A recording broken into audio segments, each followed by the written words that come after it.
बेटा good morning.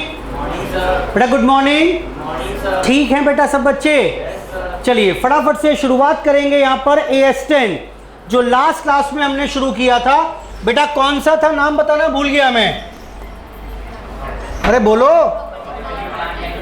Property plant and equipments, AS10 था। It's a very important accounting standard, बेहद ज्यादा important accounting standard था। मैंने अभी तक क्या बताया आपको, एक छोटा सा न्यूमेरिकल एस्पेक्ट टच किया था मैंने कि PPE का वैल्यूएशन कैसे करेंगे अगर आपने परचेज किया है तो।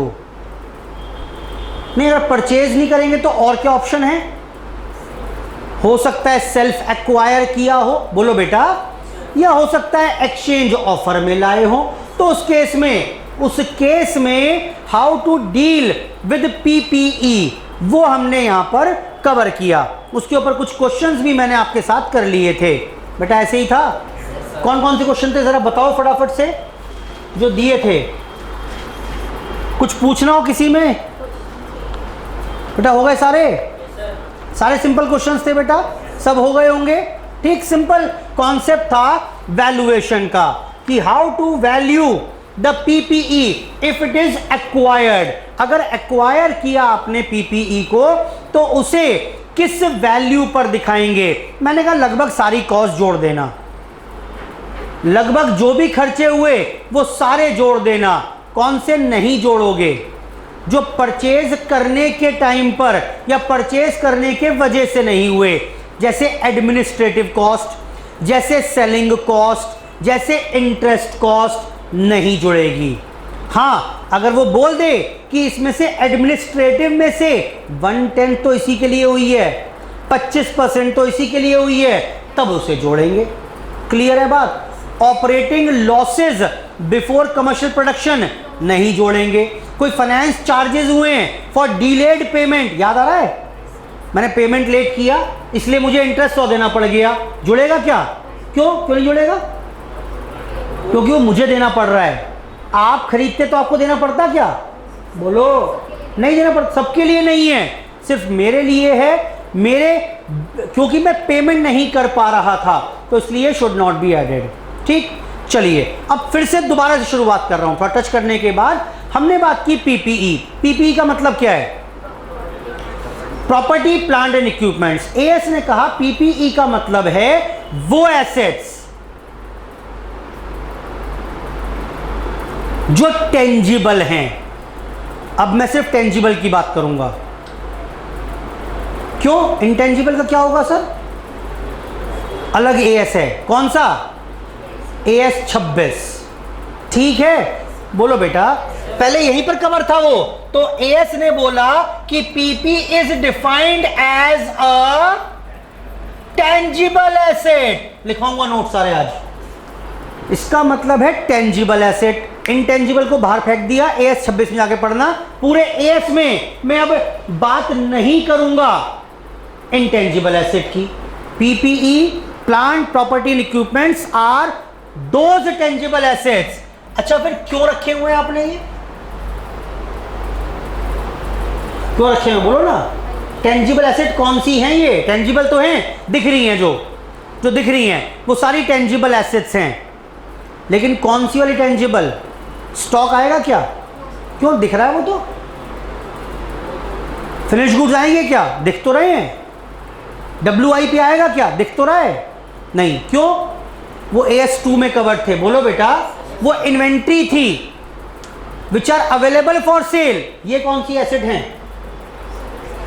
बोलो बेटा, नॉट सेल के लिए नहीं है, बट किसके लिए है फिर? हाँ, to be used in production process और for rendering of services.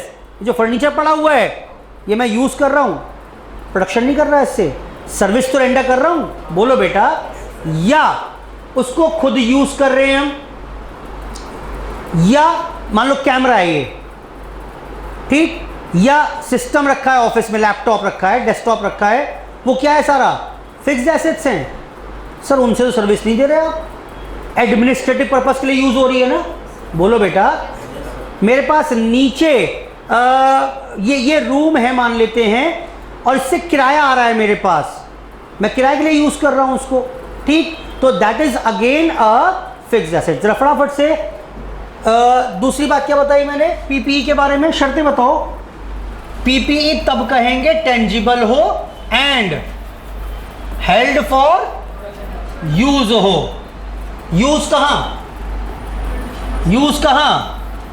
Production, rendering services, administrative purpose.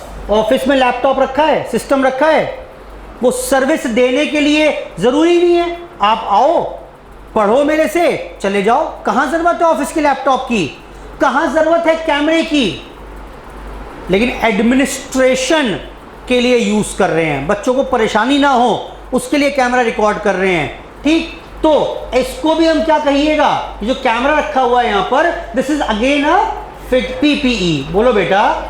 और तीसरी शर्त, एक और शर्त भी है, इसने कहा held for more than 12 months, 12 महीने से अधिक के पीरियड के लिए हो। अगर कोई एसेट 3 महीने के लिए रखी हुई है आपने, ये फर्नीचर लाया हूं 3 महीने के बाद बेच दूंगा ऐसे, तो ये पीपीई नहीं होगी। तो to qualify as a PPE, AS ने कहा है, ये एएस ने कहा पीपीई का मतलब है वो एसेट जो 3 शर्तें क्वालिफाई करेगी। कौन सी? पहला, टेंजिबल होनी चाहिए, दूसरा हेल्ड फॉर यूज होनी चाहिए, not held for resale. Use करने के तरीके अलग अलग हो सकते हैं, for production purpose, for rendering services, for administrative purpose, and period involve होना चाहिए 12 महीने से अधिक का, तब उसे कहेंगे टेंजिबल एसेट, तब कहेंगे टेंजिबल एसेट। अभी लिखवाऊंगा सारी बातें ये ठीक से, जिससे आपके लिए ना तैयार हो जाए। क्या हो गया भाई, जरा बताना। Plant, machinery, software, goodwill. बेटा देखना जरा शर्तें क्या क्या हैं। अरे 3 शर्तें चेक कराओ ना, क्या क्या शर्तें हैं, आओ देखते हैं। सर हमें यह बताना है इनमें से पीपीई कौन कौन सी हैं। तो बेटा शर्तें चेक कर लो, टेंजिबल होनी चाहिए, हेल्ड फॉर, और तीसरी बात 12 मंथ से ज्यादा। देखना प्लांट टेंजिबल है क्या, है, हेल्ड फॉर यूज है क्या, 12 महीने से ज्यादा है तो पीपीई इसे बोल देंगे। मशीनरी, हाँ जी बोल देंगे। सॉफ्टवेयर टेंजिबल है क्या, नहीं है। हेल्ड फॉर यूज, हाँ इससे फीस वगैरह अटेंडेंस वगैरह मैनेज हो रही है। हाँ बिल्कुल सर, एक बार ले लिया 3-4 साल चलेगा। सॉफ्टवेयर है मेरे पास, क्लास को एनक्रिप्ट करते हैं, मोबाइल में डालते हैं, वो सब सॉफ्टवेयर ही तो है। तो क्या ये पीपीई होगा? गुडविल टेंजिबल, यूज तो आएगी, लंबे समय के लिए आएगी, but still it is not PPE. I hope ठीक है। तो ये तय करना आ गया मुझे। एक और बात करें अगर इसमें स्टॉक की, बताना बेटा टेंजिबल है क्या, है। हेल्ड फॉर यूज, बोलो। हो भी सकता है, नहीं भी हो सकता, लेकिन 12 महीने ज्यादा नहीं होगा। करंट एसेट है वो तो 12 महीने में बना के बेचेंगे ही बेचेंगे, और पीपीई इसलिए नहीं है। बोलो बेटा हेल्ड फॉर यूज कैसे लिखा है मैंने, ये हेल्ड फॉर, बल्कि इसे भी नहीं लिखो, ठीक है बेटा। अभी ये चलो, अब ये तो तय हो गया कि held for use, sorry PPE किसे कहेंगे। अगर 3 शर्तें पूरी हो जाएं तो वो पीपीई हो जाएगा। आगे बढ़ो, अगली बात आती है कि how to recognise, when to recognise this PPE. Sir ये प्लांट ना समझ में आ गया सर, पीपीई है, तो सर इसे आप कहो तो एंट्री कर लें। कितने में करेंगे ये बात की बात है, वो देखना पड़ेगा ना। परचेज करके लाए, एक्सचेंज किया, खुद बनाया, तब उसकी वैल्यू निकाल लेंगे। अभी हम बात क्या कर रहे हैं, recognition. Recording of PPE, PPE को रिकॉर्ड कब करेंगे? तो एएस ने कहा दो शर्तें हैं, दो शर्तें हैं। अगर ये दोनों शर्तें पूरी हो जाएं, अगर ये दोनों शर्तें पूरी हो जाएं तो आप पीपीई को रिकॉग्नाइज कर लेंगे।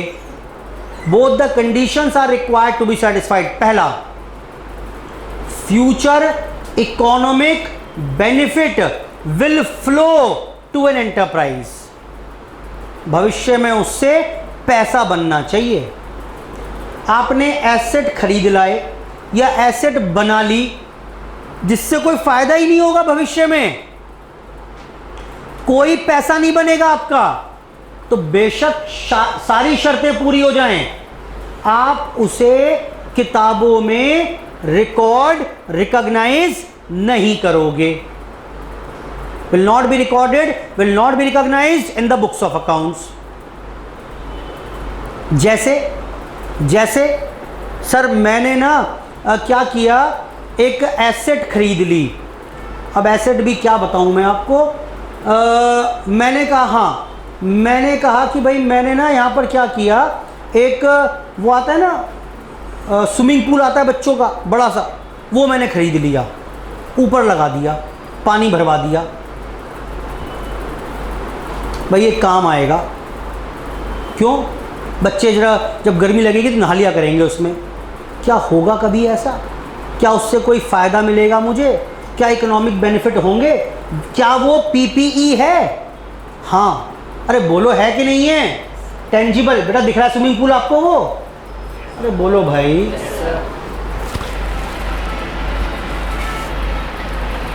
तो ये जो एसेट है आपकी, ये जो एसेट है आपकी टेंजिबल है, 12 महीने से ज़्यादा की है और यूज़ करना भी चाहते हो आप कि भाई बच्चों को फैसिलिटी दे देंगे, एक ब्राउचर में लिख देंगे यहाँ स्विमिंग पूल की फैसिलिटी भी है, लेकिन ना कोई बच्चा कभी यूज़ करेगा और ना ही उससे कोई इकोनॉमिक बेनिफिट मिलेंगे।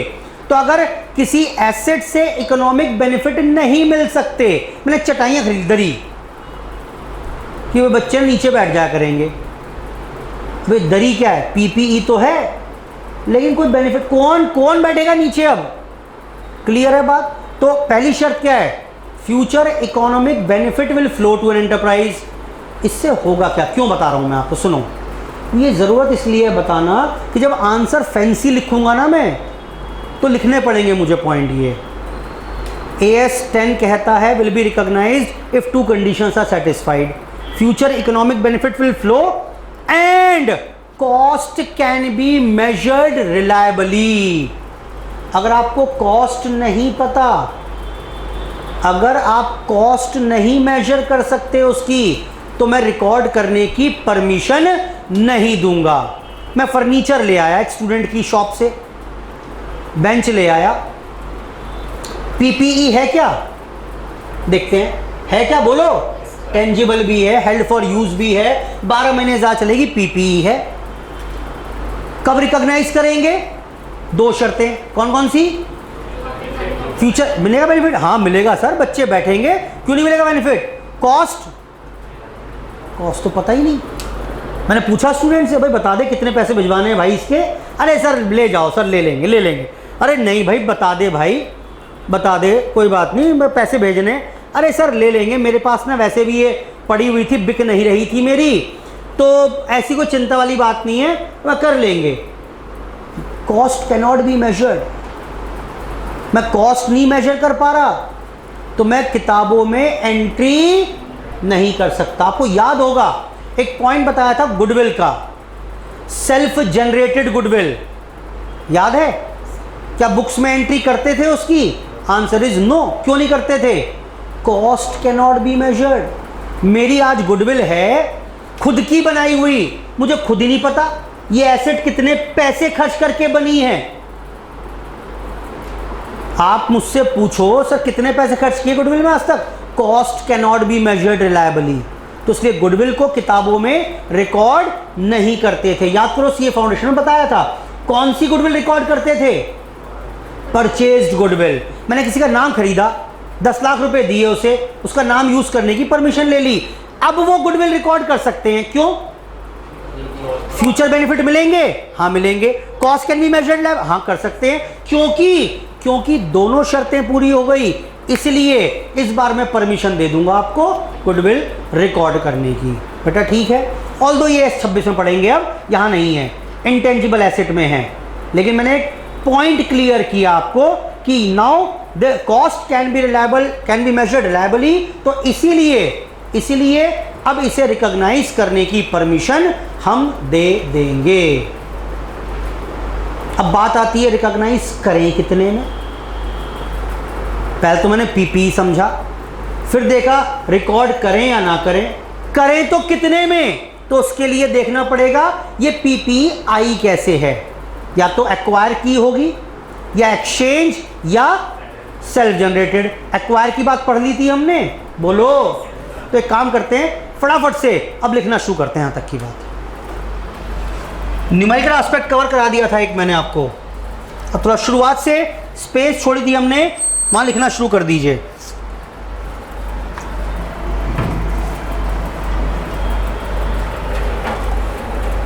पहली हेडिंग है इसमें, meaning of PPE.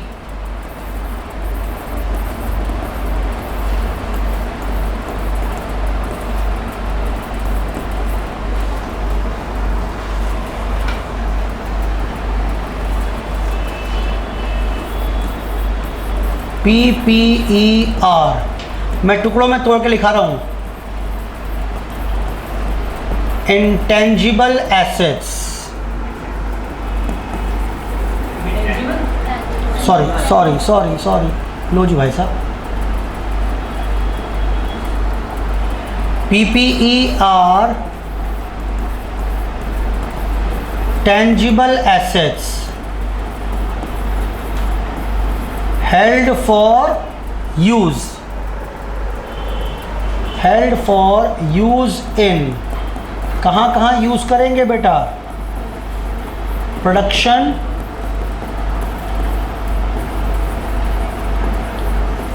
Rendering of services, बोलते जाओ,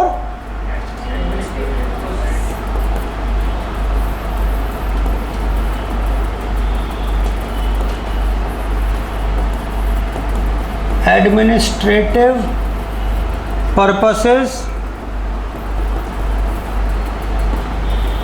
और रेंट।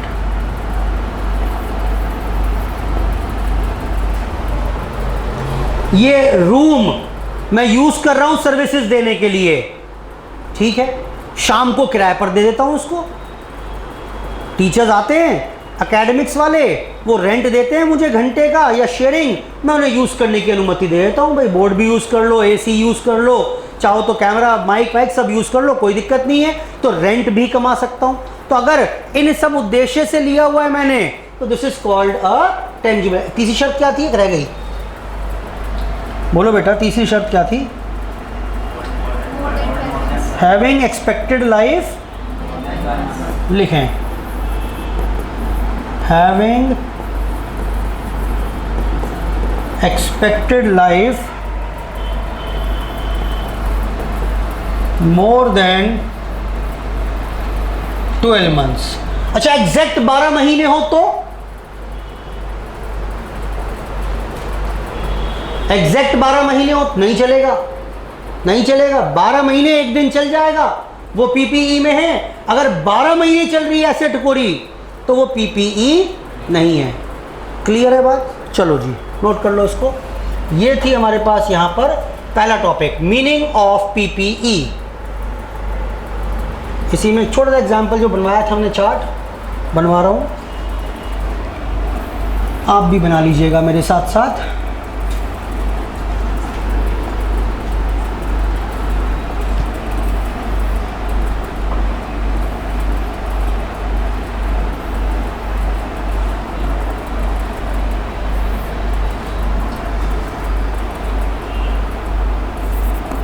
सिर्फ समझ के लिए है।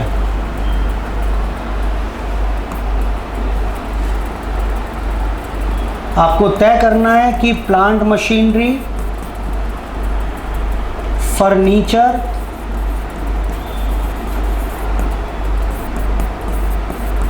सॉफ्टवेयर और stock, whether these are PPE और नॉट। तो मैंने ये बता दिया आपको कि पीपीई तक पहुंचने के लिए तीन बातों की डिसीजन मेकिंग करनी होगी। बेटा पहली कौन सी थी? चेक करो टेंजिबल एसेट है क्या। दूसरा चेक करो हेल्ड फॉर यूज है क्या। तीसरा चेक करो पीरियड मोर देन 12 मंथ्स है क्या। अगर सब कुछ होगा तो पीपीई बोल देंगे, नहीं होगा तो पीपीई की डेफिनेशन से बाहर कर देंगे। यहां सारी बातें पूरी हो रही हैं, फर्नीचर में सारी बातें पूरी हो रही हैं। सॉफ्टवेयर तो टेंजिबल है ही नहीं, तो इसलिए एक शर्त, यानी मैं बोल रहा हूं all the conditions are required to be satisfied. तीनों में से एक भी पिट गई तो पीपीई नहीं है। और बताओ स्टॉक बेटा टेंजिबल है क्या? अरे टेंजिबल तो है ये, लेकिन हेल्ड फॉर यूज नहीं है। पीरियड 12 महीने से ज्यादा हो भी सकता है, नहीं भी हो सकता। स्टॉक का अगर हो जाए या ना हो जाए मुझे नहीं पता कितना लंबा स्टॉक चलेगा वो, लेकिन ये पीपी नहीं है क्योंकि ये हेल्ड फॉर यूज नहीं था।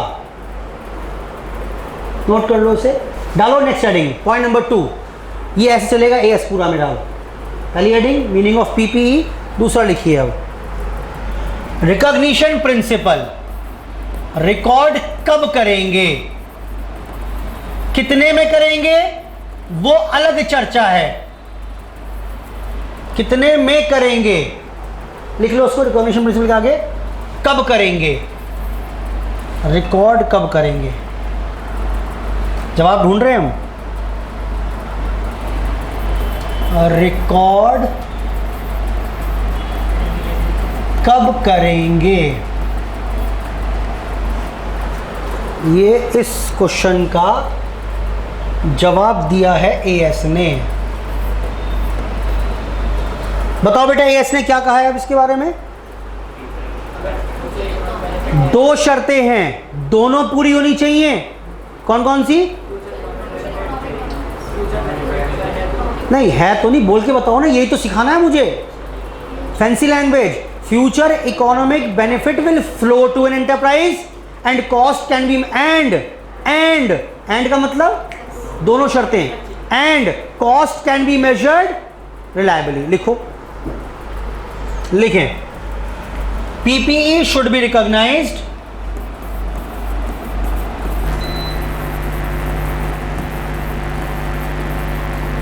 PPE should be recognized as an asset if following conditions are satisfied. If following conditions are satisfied. बेटा कौन कौन सी शर्तें थी? पहला ए पॉइंट लिखें, फ्यूचर इकोनॉमिक बेनिफिट्स, ये लैंग्वेज याद रखनी है, future economic benefits will flow to an enterprise. And, ये एंड वर्ड इंपॉर्टेंट है। एंड का मतलब क्या हुआ? दोनों शर्तें पूरी होनी चाहिए। दूसरा क्या है बेटा? Cost can B measured reliably. Cost can be measured reliably. Cost can be measured reliably. ठीक है, ये बात ये भी सिंपल है, ये काम आएगा क्वेश्चन का आंसर करते वक्त। क्वेश्चन का आंसर करते वक्त ये फैंसी लैंग्वेज काम आएगी मेरे एएस की। तीसरा लिखें एप्लीकेबिलिटी ऑफ AS10, सभी एसेट्स पर लगेगा लेकिन कुछ एसेट्स पर नहीं लगेगा। थर्ड हेडिंग डालिए, क्या हो गया?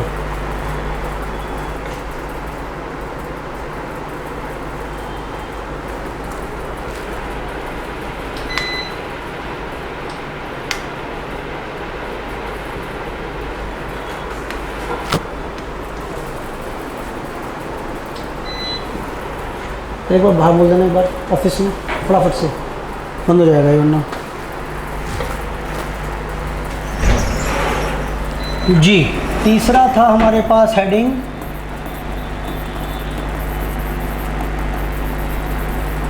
Applicability of AS10। लिखें इसमें AS10 इज नॉट एप्लीकेबल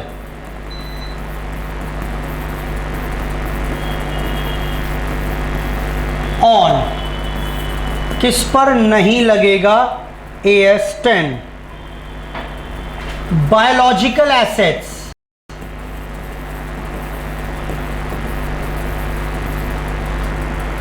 बेटा बायोलॉजिकल एसेट्स कौन सी होती हैं?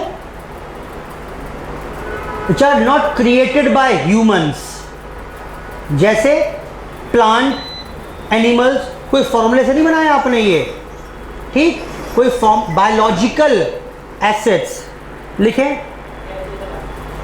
लिखें such as plant, animals etcetera. आप कहो जी मैंने भैंस पाल रखी है, भैंस पाल रखी है मैंने, अच्छा फिर सर देखना PPE है क्या भैंस? ये बोलो। टेंजिबल एसेट, हाँ है। हेल्ड फॉर यूज, हाँ इससे दूध मिलेगा, वो दूध बेचेंगे। ग्रेटर देन 12 मंथ्स, हाँ सब कुछ तो हो गया। PPE हो गया, अच्छा। रिकॉर्ड, हाँ जी रिकॉर्ड भी कर लेंगे, फ्यूचर इकोनॉमिक बेनिफिट मिलेंगे, दूध मिलाकर बेचेंगे। और साथ में cost can be measured reliably, हाँ भैंस कितने की है ये भी पता, सारी शर्तें पूरी हो रही हैं। तो क्या ये AS10 में आ जाएगा? AS10 ने कहा नहीं, नहीं ये बायोलॉजिकल एसेट है, AS10 इसके ऊपर नहीं लगेगा। बेटा क्लियर हो रही है बात? तीसरा, sorry second point, second point लिखो। बेशक सब पूरा कर दिया इन्होंने, फिर भी नहीं लगेगा। सेकंड पॉइंट लिखे हैं इसमें वेस्टिंग एसेट्स। अब ये कौन सी होती हैं जी? वेस्टिंग एसेट्स कौन सी हैं? ये जो वेस्ट हो जाती हैं, नेचुरल रिसोर्सेज, बना नहीं सकते आप इनको। कोयले की खान कोई बनी होगी 10,000 साल पहले, आज मिल गई आपको, कोयला निकाल रहे हो उसमें से, बना नहीं सकते आप खान उसकी। तेल के कुएं, ठीक, नेचुरल रिसोर्सेज से कहते हैं। लिखें सच एज कोल माइंस,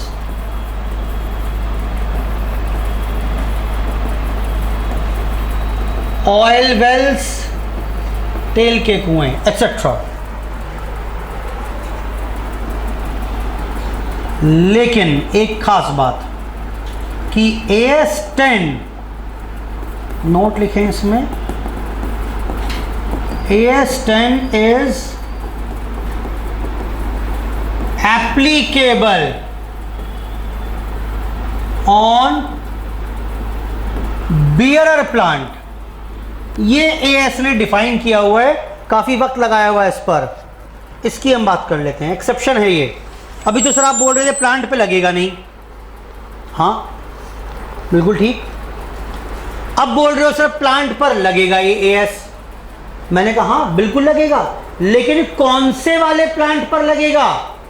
अरे बोलो ना, बियरर प्लांट। अब बात आती है ये बियरर प्लांट किसे कहिएगा? ये बियरर प्लांट किसे कहेंगे? AS ने ये भी डिफाइन किया। सुनो, थ्योरेटिकल चीज चल रही है सारी। ये बियरर प्लांट किसे कहेंगे? बियरर प्लांट का मतलब है वो प्लांट जो 3 शर्तें पूरी कर दे। पहला, इसको आप यूज करोगे प्लांट को for the purpose of production.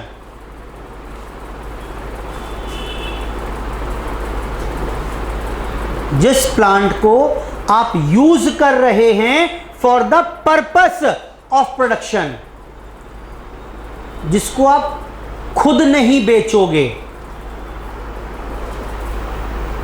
Not meant to be sold as it is. जैसे आपने क्या किया, आपने लगाया सेब का पेड़। अब ये सेब का पेड़ देखो आप, क्या इसको यूज करोगे आप प्रोडक्शन के लिए? हाँ, इस पर सेब उगाएंगे और सेब बेचेंगे। क्या पेड़ बेचोगे? नहीं। हाँ, वो अलग बात है, रिमोटली 5, 10, 20 साल बाद आप हो सकता है बेचो, बट वो जो पेड़ है उसका प्रोडक्शन जो है वो आप यूज करने वाले हो, पेड़ को एज इट इज नहीं बेचने वाले। तो ये क्या हो गया? Bearer plant. गेहूं की खेती, क्रॉप्स है या नहीं है? नहीं है,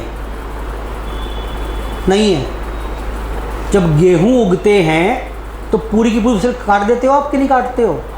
बोलो बेटा, बेच देते हो उसे, फिर दोबारा गेहूं की बुआई होती है। समझ में आ रहा है क्या बोल रहा हूं? वो बियर प्लांट नहीं है। Crops are not bearer plants. पहली शर्त क्या हो गई? अरे बोलो, पहली शर्त क्या हो गई?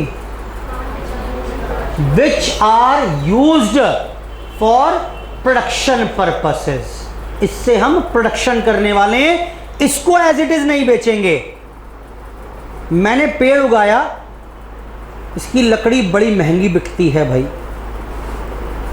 पेड़ उगा रहा हूं मैं शीशम का, क्यों? कि लकड़ी बेच देंगे। चंदन का पेड़ उगाया मैंने, क्यों उगाया? पेड़ बेचेंगे ना बाद में। चंदन अरे बड़ा महंगा होता है। बियर प्लांट है कि नहीं है? बियर प्लांट है कि नहीं है? नहीं है। इससे प्रोडक्शन कुछ नहीं होगा, ये पेड़ ही एज इट इज बेच दोगे आप। बेटा बोलो, समझ में आ रहा है? तो इस बार ये AS10 में कवर नहीं होगा। जो सेब का पेड़ था वो AS10 में कवर होगा। बेटा बोलो, लुम्बर बोलते हैं उसे हम। AS ने वर्ड भी दिया उसे, लुम्बर। लुम्बर का मतलब क्या है? जो वुड हम बेचने के लिए यूज में लेते हैं। ठीक, लिखवा रहा हूं सारी बातें अभी। तो आई होप ये बात समझ में आ रही है। एक काम करो, लिखना शुरू करो, हाथ के हाथ लिखना शुरू करो जी। इसी में लिखो, ये पॉइंट नंबर 3 चल रहा है, इसी में लिख रहे हैं। कुछ डालो हेडिंग इसमें एक, और थर्ड में ही नई हेडिंग मत बनाना, बियर प्लांट के बारे में।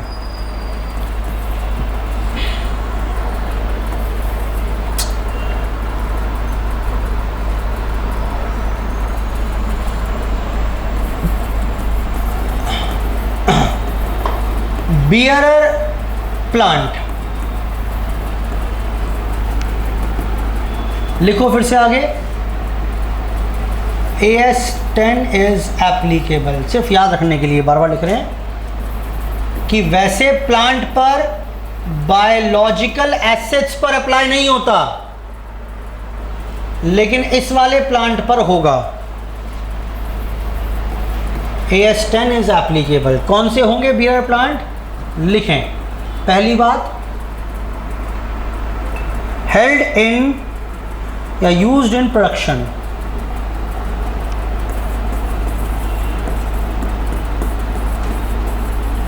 यही पॉइंट इंपॉर्टेंट है मेन तो बस। Used in production. दूसरा,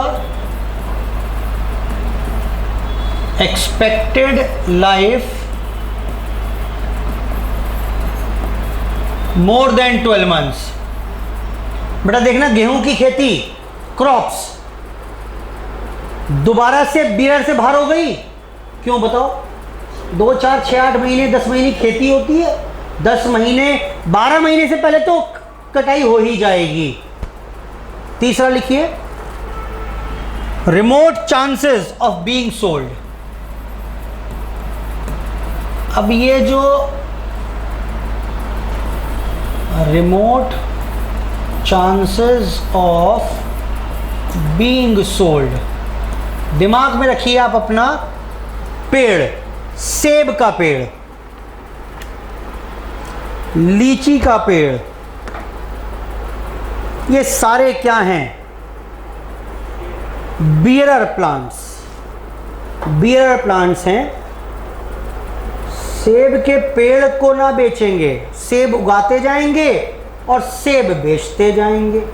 ठीक, रिमोटली चांसेस हैं, very remote chance of being sold. उस पेड़ को बेचने के बहुत कम चांसेस हैं। उसको बेचने के बनाया ही नहीं आपने, वो अलग बात है, बेचना पड़ जाए, जगह बेच दी आपने, जिसको बेची उसने पेड़ उखाड़ कर ख़त्म कर दिया, मुझे तो बिल्डिंग बनानी है यहाँ पर, अलग बात है।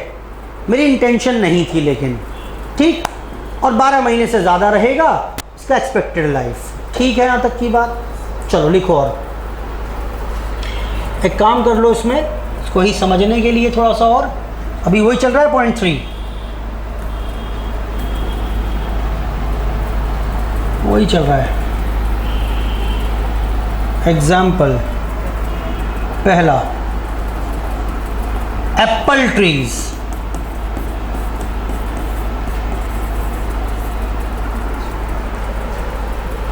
बताना बेटा ये बियरर प्लांट है या नहीं है, क्योंकि अगर होगा तब तो PPE AS10 में आ जाएगा, इज एप्लीकेबल, वरना नहीं आएगा। Crops,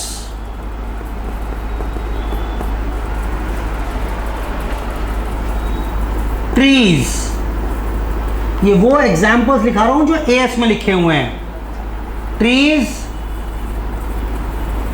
grown as lumber. और 4th पॉइंट लिखे हैं इसमें, ट्रीज ग्रोन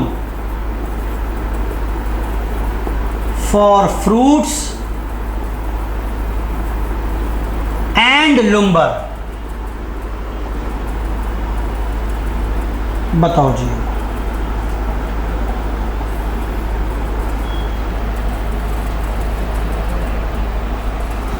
बेटा एप्पल ट्रीज बियरर प्लांट है कि नहीं है? है, बिल्कुल है जी। AS ने भी इसको डेफिनेशन में इंक्लूड किया हुआ है। बियरर प्लांट है तो PPE भी है। क्रॉप्स है क्या बियरर प्लांट? चेक करो, क्यों नहीं है? कौन सी शर्ट पिट गई भाई? ये तो एज इट इज बेचने वाले हैं और 12 महीने से कम। बोलो बेटा, बियरर प्लांट नहीं है तो PPE में भी नहीं आएगा। Trees grown as lumber. Lumber मतलब जो वुड के लिए हम बना रहे हैं ट्रीज को। चंदन का पेड़ हो गया मान लेते हैं, तो फल फ्रूट नहीं मिल रहे हैं उससे, वो पेड़ उगा ही इसलिए रहे हैं कि कल को पेड़ ही बेचेंगे। बेशक 4 साल बाद तैयार होगा, लाइफ तो मोर देन 12 मंथ्स है, लेकिन इस बार प्रोडक्शन कुछ नहीं है इससे, वो as it is he being sold होगा। तो इसलिए क्या हो गया? नहीं है बेटा, ठीक है। अब ट्रीज, कुछ ट्रीज ऐसे हैं, प्रोडक्शन जब तक आती रहेगी ठीक है, और चाहेंगे तो ट्री को एज इट इज बेच देंगे लकड़ी के तौर पर। बेटा क्या ये बियरर प्लांट है? ये सारी शर्तें पूरी होनी चाहिए। हो रही है क्या? नहीं हो रही। रिमोट चांसेस कहाँ हैं इसके बेचने के? अच्छे दाम मिलेंगे, पेड़ बेच दूंगा। बोलो बेटा, हैं कुछ पेड़ जिनकी फ्रूट्स आते रहे, ठीक है ना, पेड़ भी बेच सकते हैं। इसी इंटेंशन से बना रहा हूं मैं, नहीं है। नॉट अ PPE, नोट कर लो। ये एक्चुअली एग्जाम्पल्स दिए हुए थे AS में, उसकी मैंने समरी बनवा दी बस।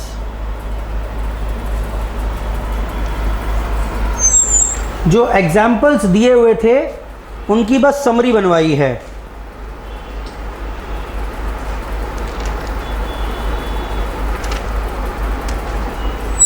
सिर्फ उनकी समरी बनवाई है मैंने यहाँ पर। चलिए, लगभग थ्योरेटिकल पार्ट खत्म हो गया। यहाँ पर 4th पॉइंट लिखिए। अब जो हमने पढ़ भी लिया है बस लिखवा दूँ उसको। कितने अमाउंट पर आएगा। देखो अभी तक कहाँ खड़े हैं इसमें हम, फिर सुनो। AS10 ने बताया PPE, मैंने पूछा जी PPE क्या होता है, उसने कहा सुनो 3 शर्तें पूरी हो जाएं तो उसे PPE बोल देना।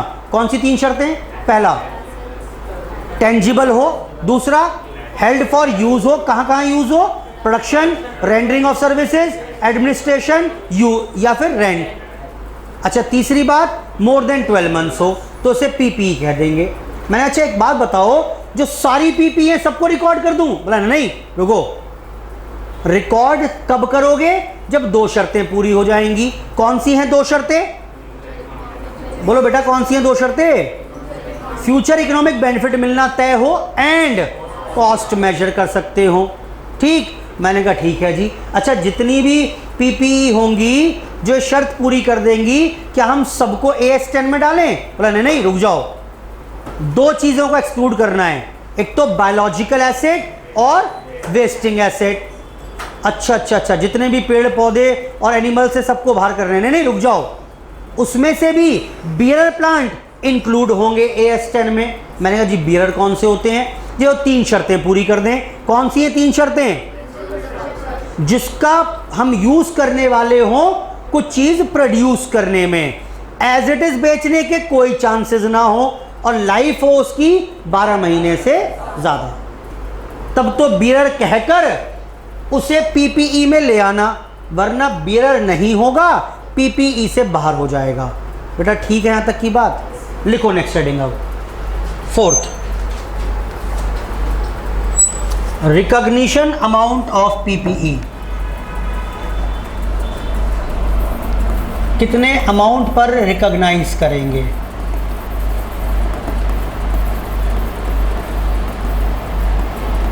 अब कितने पर रिकॉग्नाइज करेंगे यह निर्भर करता है इस बात के ऊपर कि PPE आई कहां से थी। इफ PPE इज या तो परचेज होगी, बेटा 2 केस और थे, बताना कौन से? सेल्फ जनरेटेड और एक्सचेंज, बाद में पढ़ाऊंगा। ये हम कर चुके हैं टॉपिक, लिख रहे हैं बस इसके बारे में। अब लिखो, अगर परचेज किया तो कितने पर आएगा, जल्दी बताओ क्या क्या लिखूं उसमें। सबसे पहले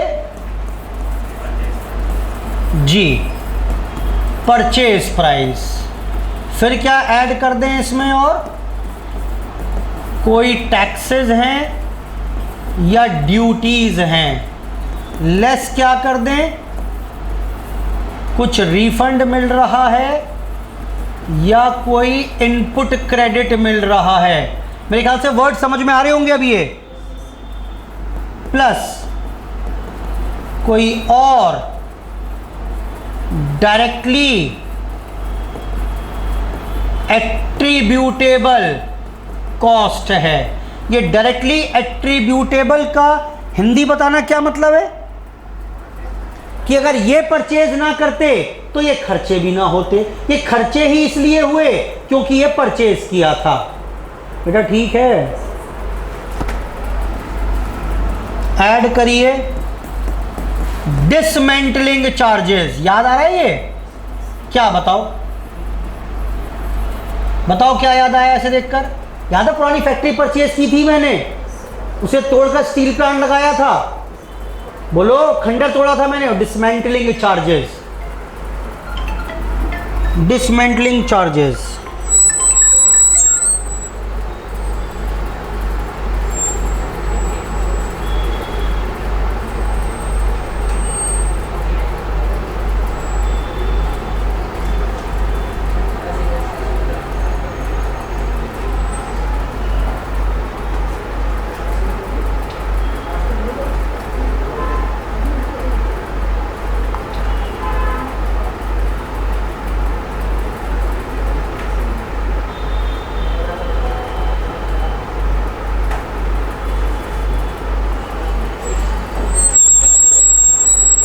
जी और जोड़िए बेटा, site preparation cost.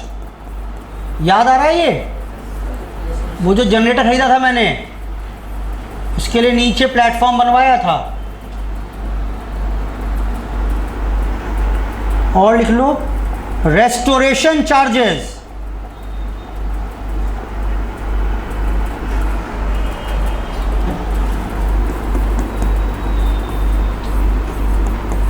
restoration and other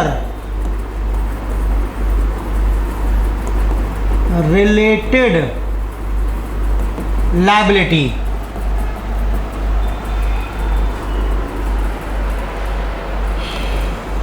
सुनो ध्यान से, मैंने एक लैंड खरीदी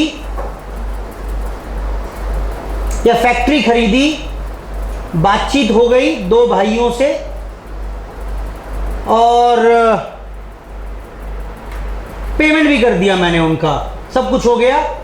उनकी एक सिस्टर और थी, वो आ गई, बोला जी हमारे फादर की थी तो फैक्ट्री, अब तो लड़कियों का भी अधिकार होता है इक्वल, तो मेरा भी अधिकार है, मैं तो इस पर काम ना होने दूंगी। ये क्या लफड़ा हो गया फालतू का। विल में दोनों भाइयों का नाम था, मैंने उस बेस पे खरीद ली, सब कुछ सेटल हो गया, लेकिन सिस्टर आ गई, नहीं मैं मुझे भी चाहिए। खैर बातचीत हुई, ले देकर 10 लाख रुपए देकर सुलटाया उसे भी मैंने, उसकी मैंने एनओसी ले ली कि हाँ मुझे एतराज़ नहीं है और मेरी इच्छा के अनुसार ही काम हो रहा है और मैं अधिकार देती हूँ भाइयों को कि वो बेचकर पैसे अपने पास रख लें। बेटा क्लियर है बात? ठीक, तो फैक्ट्री की कॉस्ट बढ़ गई कि नहीं बढ़ी?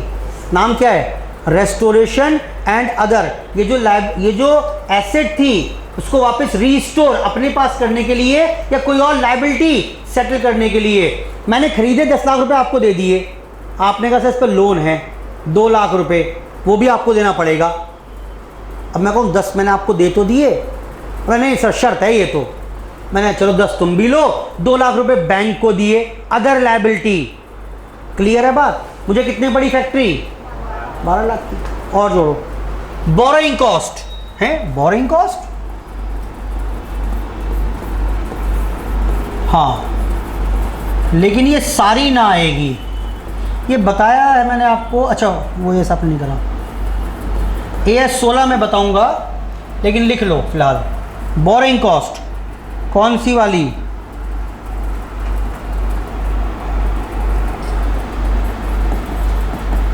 AS 16 लिखो ब्रैकेट में।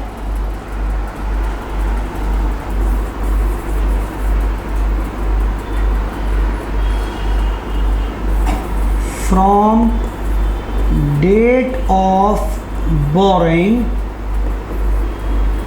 to the date the asset is ready to put to use। जिस दिन एसेट यूज करने के लिए तैयार है वहां तक का कोई अगर ब्याज है तो वो जोड़ेंगे। जिस दिन ready to put to use है उसके बाद का ब्याज नहीं जोड़ेगा।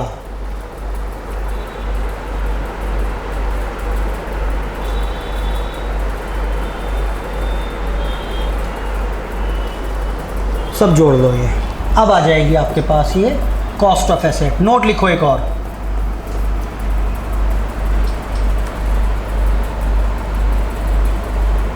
ये पॉइंट नंबर ए ही चल रहा है अभी।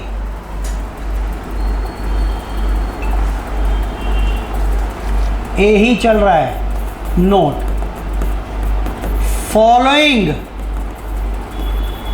Are not included in cost of PPE. कौन कौन सी बेटा? एडवर्टीजमेंट, स्टोरेज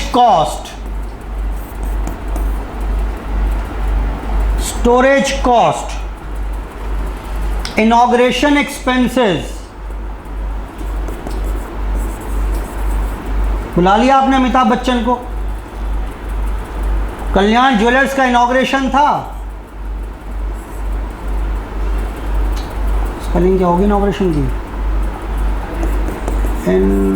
इनॉग्रेशन एक्सपेंसेस नहीं जोड़ेंगे। बस पता है मुझे, बस क्लैरिफिकेशन दे रहा हूँ, सिर्फ क्लैरिफिकेशन दे रहा हूँ, कोई ऐसी बात नहीं है इसमें, नहीं विशेष।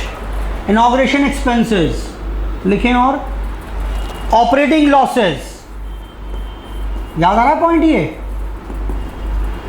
बोलो बेटा। ऑपरेटिंग लॉसेस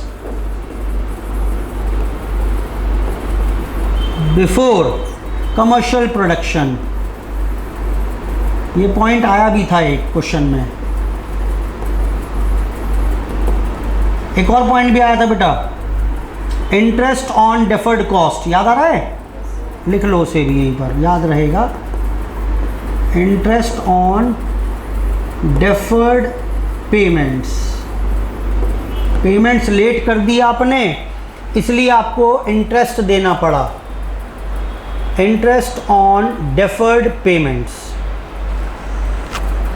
ठीक है बेटा, सिंपल है ये तो बात।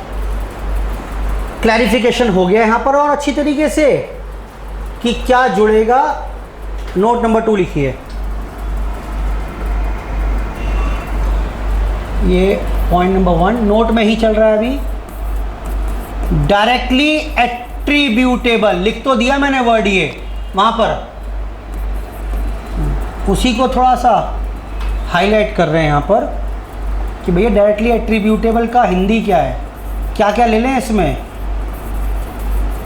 डायरेक्टली एट्रीब्यूटेबल एक्सपेंसेस आर, कौन कौन से लिख डालूं बताओ। ए, trial run cost,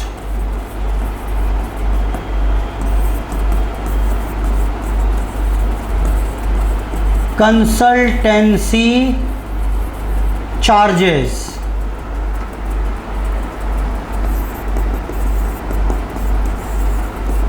site preparation charges, इसे लिखवा दिया वहाँ पर वैसे तो ये, लेकिन चलो।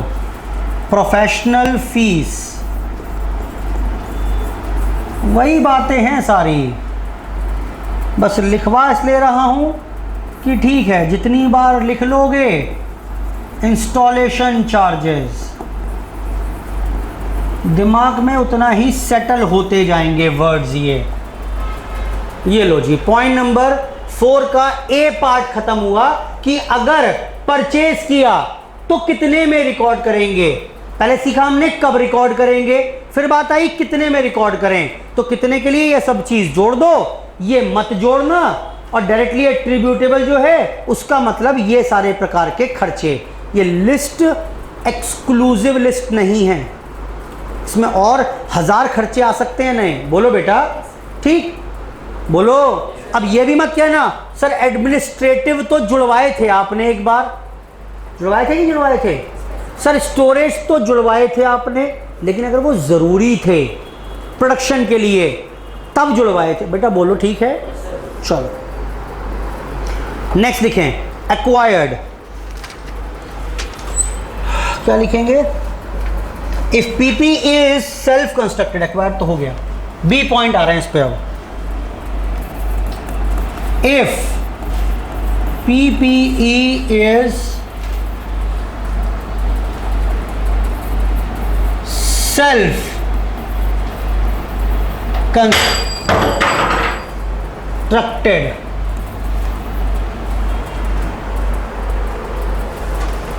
अगर खुद कंस्ट्रक्ट किया है तो लिखो इसमें पहला स्टार लगाकर, ओनली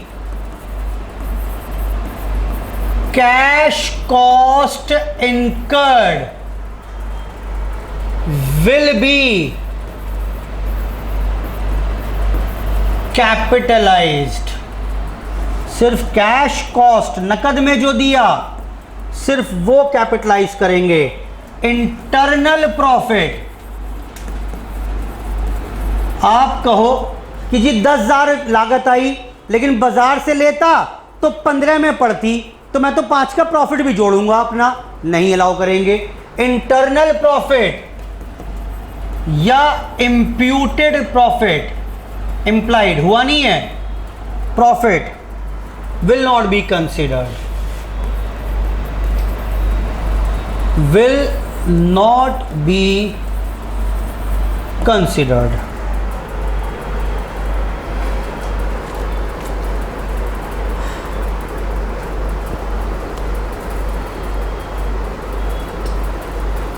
ठीक है बात ये।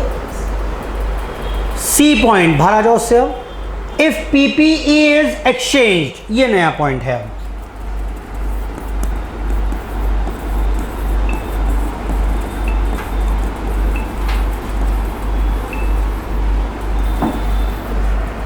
इफ पीपीई इज एक्सचेंज, इसकी चर्चा करेंगे अब हम नेक्स्ट क्लास में। ठीक है, आज के लिए समाप्त, धन्यवाद। फीस, वही बातें हैं सारी, बस लिखवा इसलिए रहा हूं कि ठीक है जितनी बार लिख लोगे इंस्टॉलेशन चार्जेस दिमाग में उतना ही सेटल होते जाएंगे वर्ड्स। ये लो जी, पॉइंट नंबर 4 का ए पार्ट खत्म हुआ कि अगर परचेज किया तो कितने में रिकॉर्ड करेंगे। पहले सीखा हमने कब रिकॉर्ड करेंगे, फिर बात आई कितने में रिकॉर्ड करें। तो कितने के लिए ये सब चीज जोड़ दो, ये मत जोड़ना। और डायरेक्टली एट्रीब्यूटेबल जो है उसका मतलब ये सारे प्रकार के खर्चे। ये लिस्ट एक्सक्लूसिव लिस्ट नहीं है, इसमें और 1000 खर्चे आ सकते हैं। नहीं बोलो बेटा, ठीक बोलो। अब ये भी मत कहना सर एडमिनिस्ट्रेटिव तो जुड़वाए थे आपने, एक बार जुड़वाए थे कि जुड़वाए थे सर, स्टोरेज तो जुड़वाए थे आपने, लेकिन अगर वो ज़रूरी थे प्रोडक्शन के लिए तब जुड़वाए थे। बेटा बोलो ठीक है, चलो नेक्स्ट लिखें एक्वायर्ड। क्या लिखेंगे, if PP is self constructed, acquired तो हो गया। बी पॉइंट आ रहे हैं इस पे। अब if PPE is self constructed,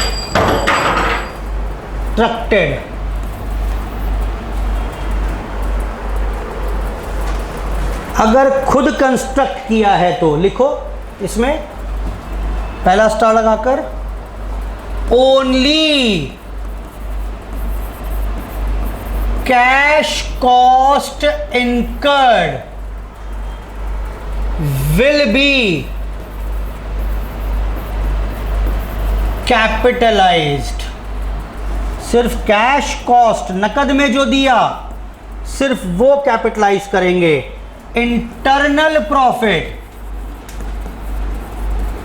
आप कहो कि जी 10,000 लागत आई लेकिन बाजार से लेता तो 15 में पड़ती, तो मैं तो 5 का प्रॉफिट भी जोड़ूंगा अपना, नहीं अलाउ करेंगे।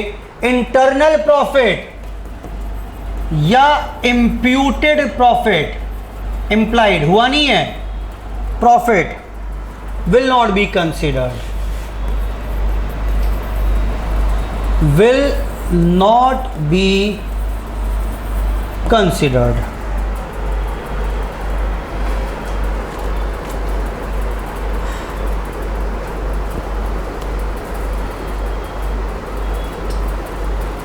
ठीक है बात ये। सी पॉइंट बाहर आ जाओ उससे। अब इफ पीपीई इज एक्सचेंज, ये नया पॉइंट है।